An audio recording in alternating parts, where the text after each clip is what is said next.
Hay historias que por determinados intereses políticos y económicos se nos han escatimado, ¿no? Se nos han ocultado. Y entonces yo siempre me digo, pues esto es lo que tengo que contar.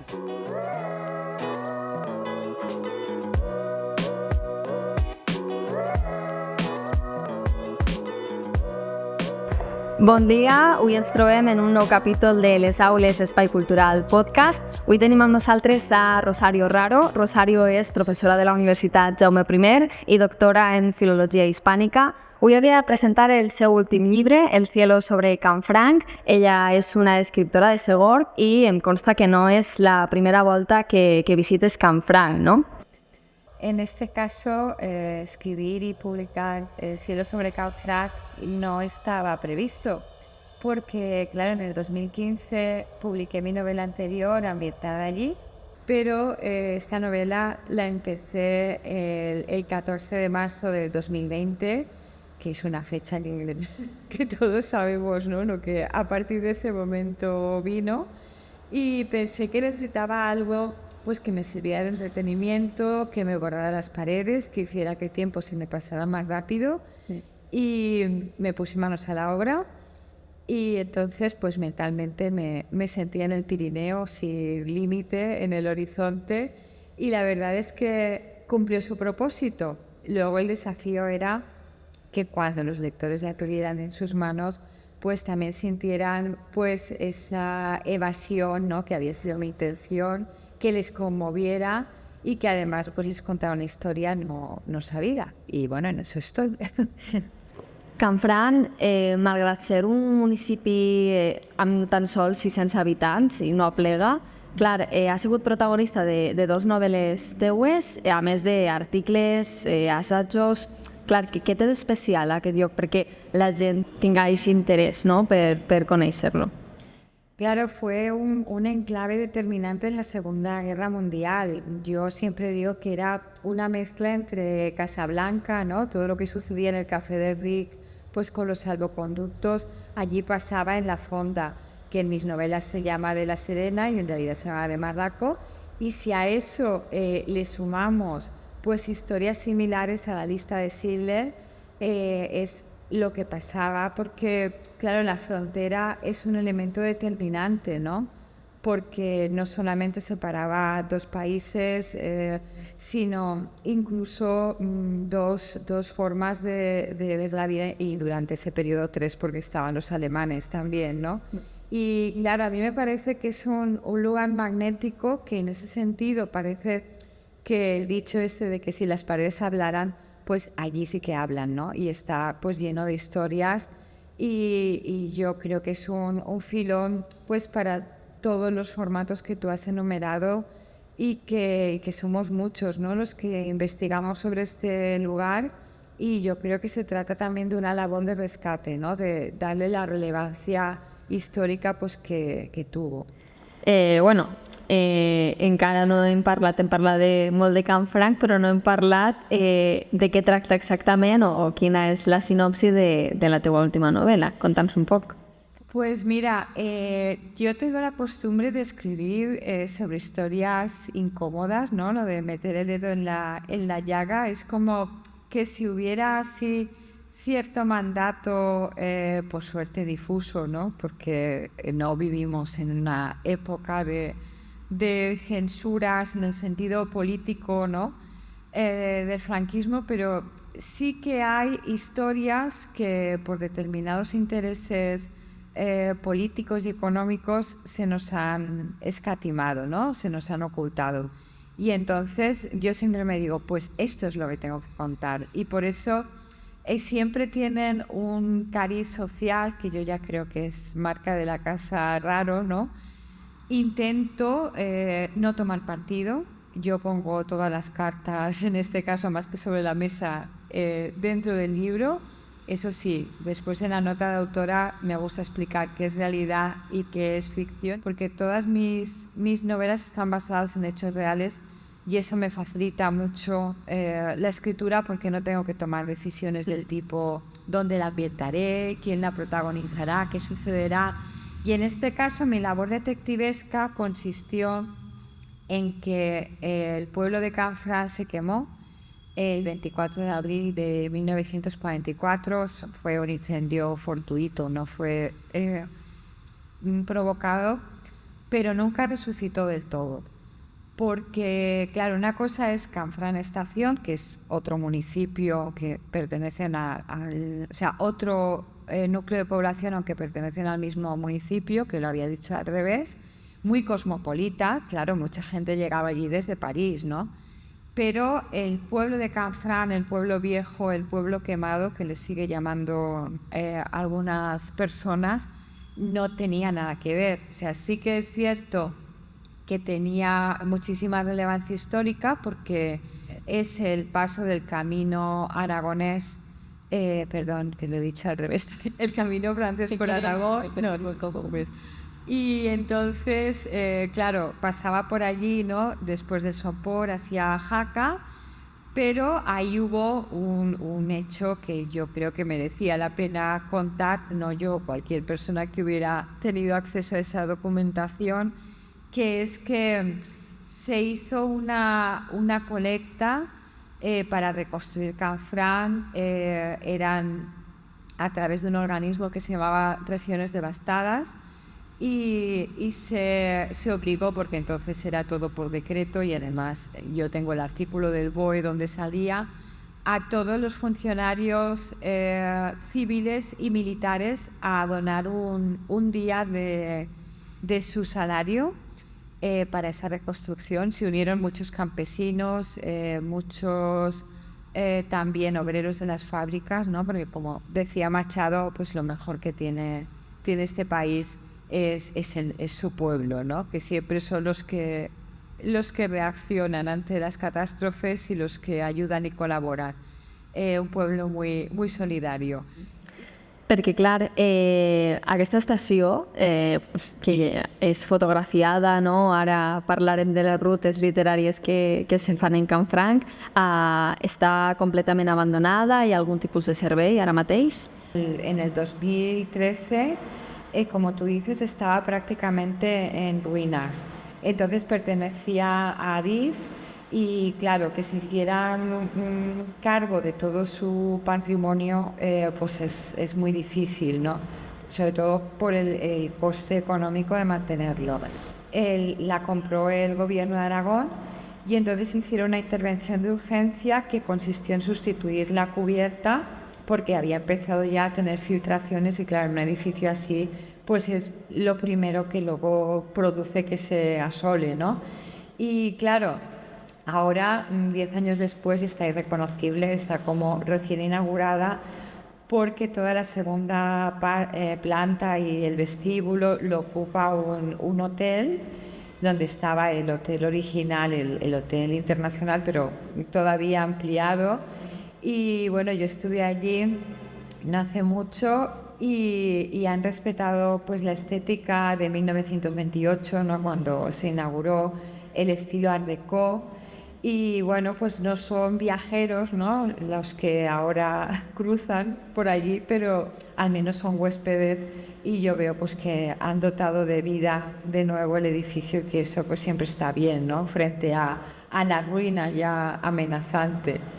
Sembla que la Segona Guerra Mundial té una quantitat infinita d'informació, d'històries, de dades per seguir traient, no?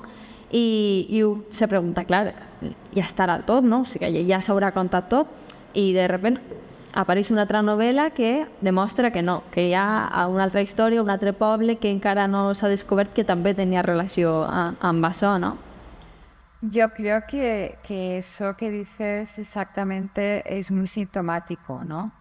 Porque, claro, yo creo que aunque a veces nos digan se ha acabado la guerra, que siempre se ha acabado una guerra en concreto, las consecuencias continúan durante generaciones, ¿no? Yo creo que escribimos sobre la hecatombe que supuso para intentárnosla explicar, ¿no?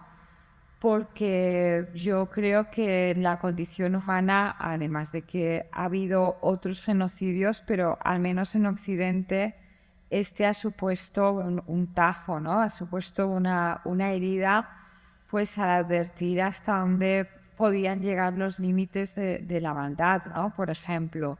Y yo intento, en medio de ese contexto tan terrible, demostrar que siempre se puede elegir, ¿no? Aunque sea solamente en cuanto a la consciencia, uno se puede seguir manteniendo libre a pesar de cómo sean las circunstancias. Sí que he intentado en los dos casos de la primera novela, de Volver a Canfranc o del Cielo sobre Canfranc, que el mensaje sea esperanzador, ¿no? Todavía no se ha cumplido porque sigue habiendo guerras. No sé, a mí me gustaría pues que llegara un día pues que hubiera un niño, ¿no? Que le preguntara pues, a sus familiares qué era la guerra, ¿no? Me gustaría mucho que todavía lo viviéramos, pero no sé, a veces pienso que a pesar de tanta tecnología y de todos los recursos que tenemos a nuestro alcance, pues cada vez que se desencadena una guerra es como volver al neolítico, ¿no? Y eso es tremendo que siga sucediendo así.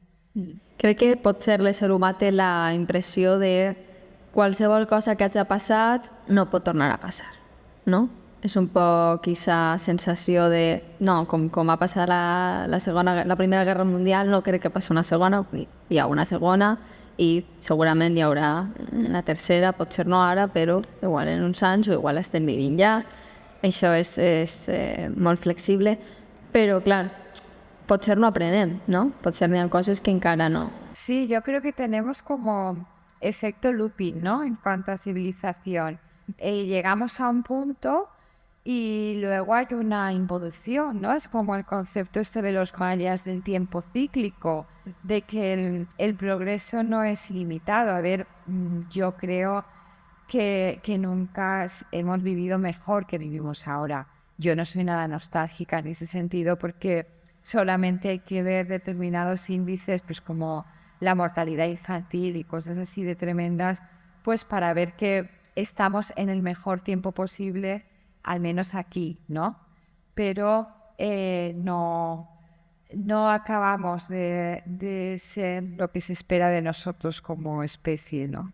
Des de fa ja uns anys s'havien programat unes rutes literàries, unes rutes, diguem, històriques de Canfranc i tot això, pues, el que dius, no? Mou i mobilitza tot aquest turisme. Has estat en aquestes rutes, com són? Suposo que a partir del teu llibre també hi haurà gent que sentirà curiositat per veure què hi ha allí i saber un poc la història, no? Claro, pues a mí fue algo que cuando me lo propusieron, pues me hizo mucha ilusión, ¿no? Tener una ruta literaria y un viaje teatralizado en tren, ¿no? De una de mis novelas, pues claro, por ejemplo, ir allí y hacerme fotos con mis personajes, ¿no? Pues es algo, además, con el anacronismo que supone. Bueno, a veces me he visto de época yo también para estar dentro del mismo ambiente. Y claro, lo que pasa es que ahí necesitábamos un tren y eso pues no es fácil de conseguir, ¿no? No es lo mismo pues recorrer una ciudad a pie, pero bueno, cuando Renfe se involucró fue posible y consiste en que el tren sale de Jaca, el que es el protagonista de mi primera novela sobre Canfranc, Logan Jus, pues acompaña a los pasajeros, los convierte en espías durante el camino. Y bueno, con ella ganamos el premio a la mejor experiencia turística de Aragón 2021 y la verdad es que fue una de las noches más emocionantes de mi vida porque la entrega del premio fue en el Teatro Principal de Zaragoza. Nadie sabíamos que lo habíamos ganado. No sé, a mí como autora me da mucha satisfacción porque pensar que gracias a mi libro pues se ha generado trabajo también, ¿no? En el Valle. Y claro, y que esa experiencia lectora supone que muchas personas han leído las novelas y luego han ido a Canfranc, o al revés, han ido a Canfranc y luego se han convertido en mis lectores, pues algo por los que estoy muy, muy agradecida, ¿no? A todos. Sí, en una entrevista també comentes que vas estar, crec que era 4 anys, no?, informant-te sobre el lloc per escriure la primera novel·la i que senties inclús una espècie d'obsessió, no?, per el lloc, que te despertaves i pensaves en Canfranc. Clar, em sembla curiós que hi ha llocs, no?, que de repente ens desperten alguna cosa, ens desperten algo i diguem, per què? Per què Canfranc va despertar-te això? A ver, claro, lo que pasa es que yo creo que para escribir un relato el tema nos tiene que interesar, porque claro, si ni siquiera le interesa al autor, ¿no?, pues al lector todavía menos. Pero cuando se trata de una novela, me parece que incluso es positivo que se desencadene esa obsesión. Y claro, como tú me decías, yo durante todo ese periodo anterior de 4 años, no sabía si me despertaba ese pensamiento, ¿no?, de Canfranc o era en lo primero en lo que pensaba. De hecho, recorría el pasillo de mi casa, porque entonces vivía en Segorbe, y era como la autovía en Budéjar, ¿no?, como que al final estaba el lugar donde yo escribía y estaba el lugar donde me reencontraba con los personajes, que era como quedar con un grupo de gente, ¿no? Y no sé, lo vivo como una especie de inmersión, ¿no?, como si fuera realidad aumentada, y me siento allí y entonces, por eso cuando escribo, todo lo que ahora llamamos los ladrones de tiempo, los tengo desconectados, ¿no? No tengo las redes sociales, el correo, el WhatsApp, porque sería como si cuando estamos buceando a una profundidad pues de cientos de metros, cada vez tuviéramos que hacer la descompresión para salir a la superficie. A mí eso mentalmente pues me desgastaría, ¿no? Entonces prefiero pasarme 3 horas en 1944, luego volver al 2023 y decir, ahora ya estoy mindfulness, que como toda la vida hemos dicho, cuando no existía el término, al menos no se utilizaba en español, era estar a lo que estás, ¿no? Y esa era la forma. Clar, lo de parlar en els personatges és un poc com si fos un síndrome, ¿no?, de literato esquizofrénico. A ver, hay quien dice que escucha voces de los diálogos. Yo tengo la ventaja de que cuando pasan esas horas de escritura, que siempre suele ser muy pronto por la mañana, pues no se empieza a escribir. Hay días que a las 6, otro a las 7, otro a las 8 incluso, pero tiene que ser siempre sin despertador, ¿no? Porque si no, no tendría gracia, sería como una obligación. Cuando termino, yo no vuelvo a pensar en la novela en todo el día, pero sí que es verdad que utilizo la voz del sistema operativo para que la lea en voz alta. Y a veces, a pesar de que es una voz robótica, pero bueno, cada día más evolucionada, le noto hasta las inflexiones, ¿no?, de los personajes, pues si preguntan, si están angustiados en ese momento. Pues yo, por ejemplo, en una novela que tengo inédita todavía, pues pienso que los personajes están dormidos, ¿no?, y que tengo ganas de que cobren vida y de que sobre todo pues pasen a la mente de los lectores, que es donde tienen que estar también, ¿no? Y no sé, tiene algo así como de magia, ¿no? Muchísimo. Sembla com si ja estigueren formats en el teu cap, o sigui, perquè sí que tinc com aquesta mentalitat de que pensava que els autors sí que tenien aquest procés molt clar de conforme anaven creant els personatges, què anem a posar, què no anem a posar, com va ser, com no va ser, però sembla que tu tingues un poc més clar, ¿no?, com naixen i com són.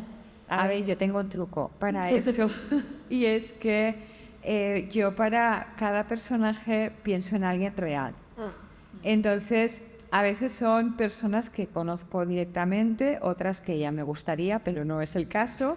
Entonces, por ejemplo, Hanna Benerma de Volver a Canfranc, pues ahora estaba pensando que físicamente se parece mucho a ti, ¿no? Entonces, si yo tengo muy claro que es pelirroja, como de hecho lo es, Eso me sirve porque yo en el capítulo 7 no voy a decir que es morena de repente, pues a no ser que haya ido a la peluquería. Y tengo muy clara la personalidad, sé lo que nunca diría, lo que no haría, cómo reacciona ante determinadas circunstancias. Y claro, cuando me dicen que mis personajes parecen de verdad, yo siempre les digo que es que son de verdad.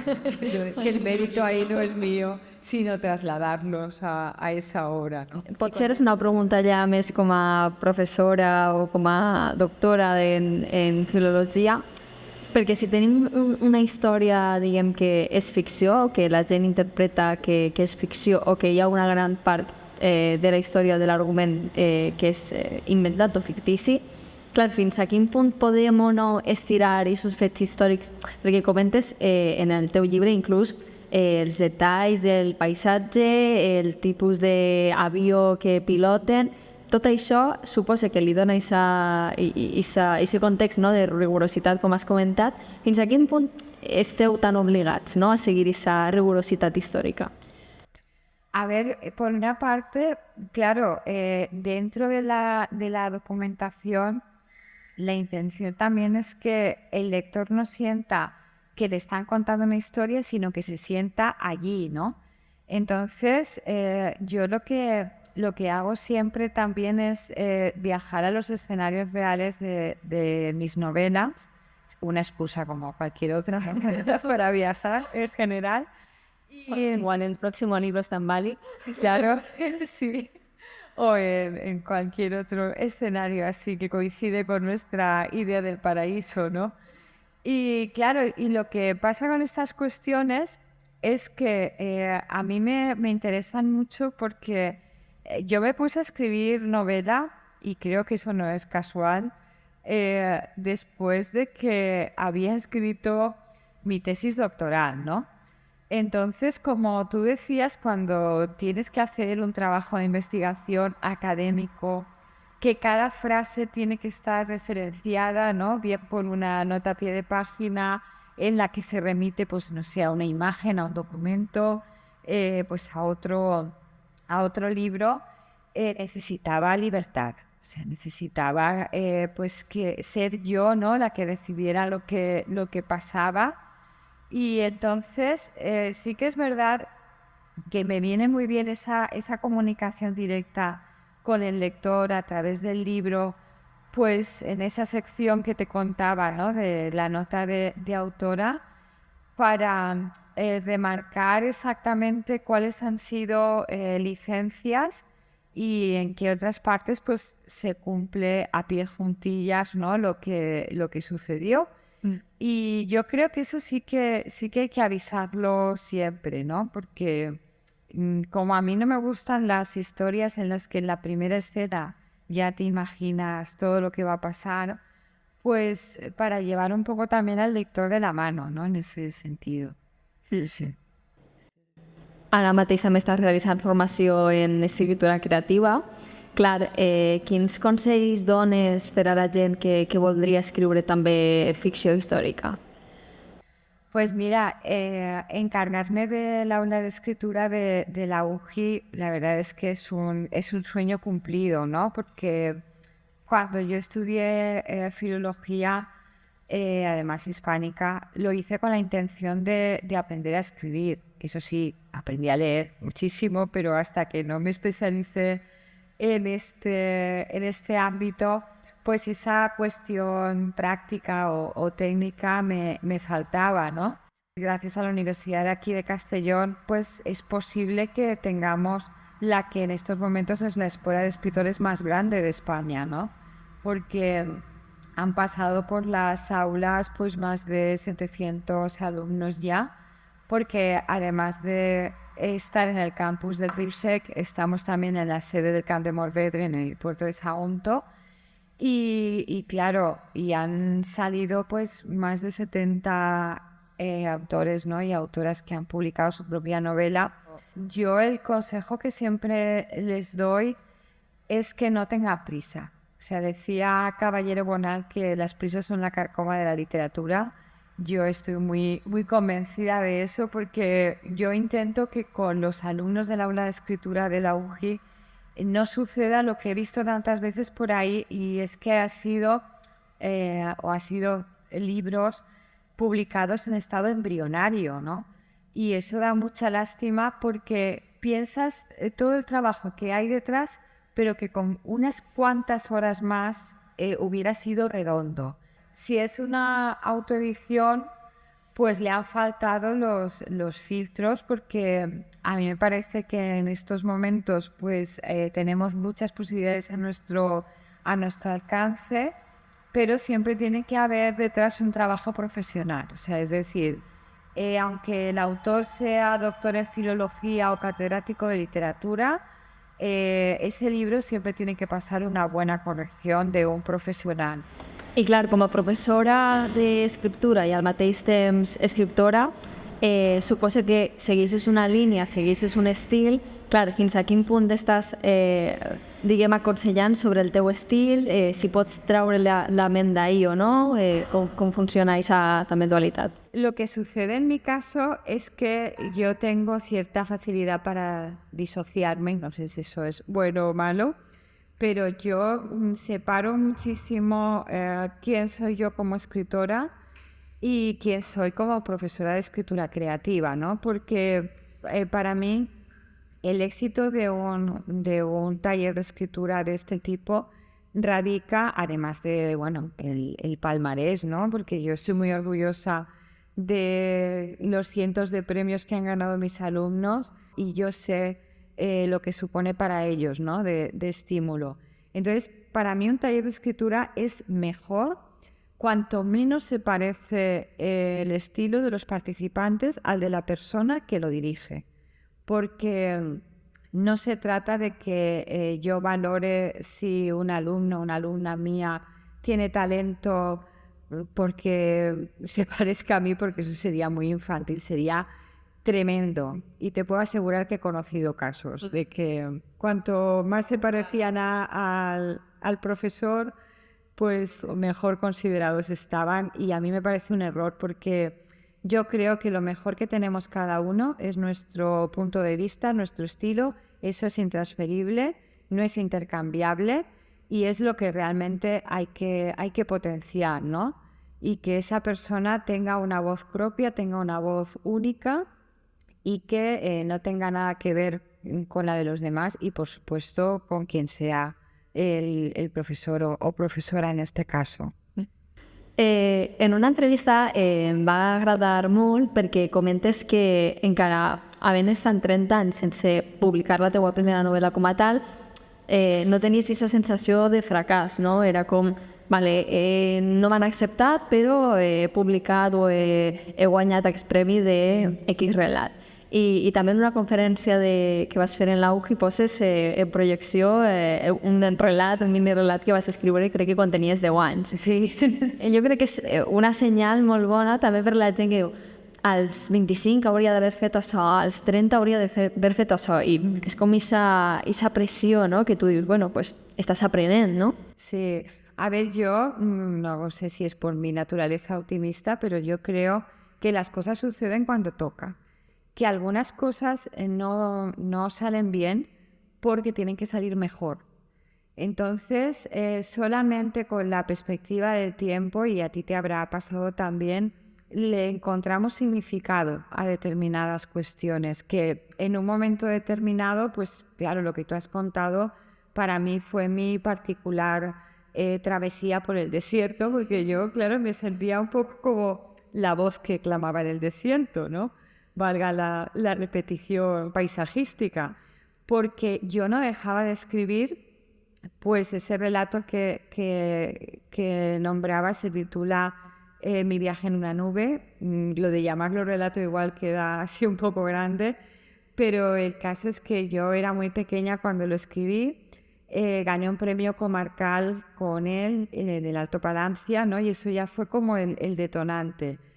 Y entonces en el 2001 más o menos fue cuando me planteé si me iba a dedicar profesionalmente a la escritura. Y nada, envié varios relatos a 3 concursos, Y como gané Ciudad de Huelva, que en ese momento era el más prestigioso que existía de relato, el premio era 1 millón de pesetas, que en euros 6.000, pues claro, no es tanto, pero si tenemos en cuenta que ya hace pues 22 años de eso, pues eso fue como un balón de oxígeno, ¿no? Y claro, y a mí me parece muy interesante la cuestión, ¿no?, de cómo suceden las cosas, porque me gusta mucho una frase o un consejo que daba Ray Bradbury, que decía que había que elegir una habitación de nuestra casa y plantearnos empapelarla con cartas de rechazo de editoriales. Y antes de que hubiéramos llegado a cubrir una habitación, no sé si el suelo y el techo también contaban, pues que nos habrían publicado. Claro, yo ahora le estoy muy agradecida a todas las personas que me dijeron que no, porque antes de volver a Canfranc yo publiqué 2 libros de relatos, La llave de Medusa y Desarmadas e Invencibles, sobre historias de mujeres que, a pesar de vivir en circunstancias aciagas, no se rendían, ¿no? y salían a flote. Y yo estoy muy orgullosa de sus libros. Y creo que esto de no tener que renegar de ninguna parte de mi obra, reconocer la maternidad, ¿no?, de toda ella, pues que a mí me da mucha satisfacción, ¿no? Y como te decía, hay cosas que en ese momento no las entiendes, no puedes evitar disgustarte, ¿no?, porque tienes muchas esperanzas puestas pues en un proyecto, pero luego al cabo de los años lo agradeces que sea así. Pues en aquesta reflexió, no, cap a l'optimisme i cap a l'esforç i la constància, acabem aquest capítol i donem les gràcies a Rosario Raro per la seva participació. Pues muchísimas gracias, he estado muy a gusto, Alba, y hasta cuando queráis.